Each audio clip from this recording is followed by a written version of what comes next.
জুলাই আগস্টের গণহত্যা এবং মানবতা বিরোধী অপরাধ যেগুলো আগে হয়েছে সব কিছুর মূল নির্দেশদাতা হচ্ছেন তদানীন্তন প্রধানমন্ত্রী শেখ হাসিনা।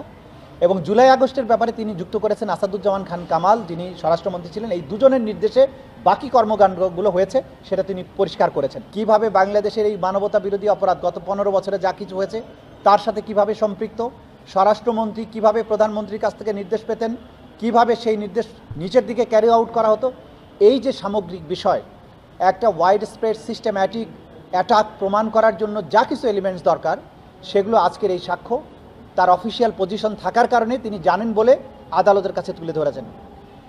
তিনি অপরাধ স্বীকার করেছেন, একই সাথে সত্য উদ্ঘাটন করেছেন এবং আদালতের কাছে প্রার্থনা করেছেন তাকে যাতে ক্ষমা করা হয়, কিন্তু সেটার চূড়ান্ত সিদ্ধান্ত নেবার ক্ষমতা আদালতের। এখানে প্রসিকিউশনের কোনো ভূমিকা নেই।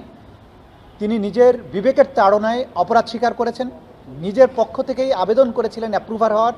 আদালত সেই অনুযায়ী অ্যাপ্রুভার সাময়িকভাবে তাকে করা হয়েছিল। আজকে তার বক্তব্য গ্রহণ করেছেন। চূড়ান্ত সিদ্ধান্তের মধ্য দিয়ে তার ব্যাপারে আদালত কি সিদ্ধান্ত নেবেন সেটা নির্ধারিত হবে।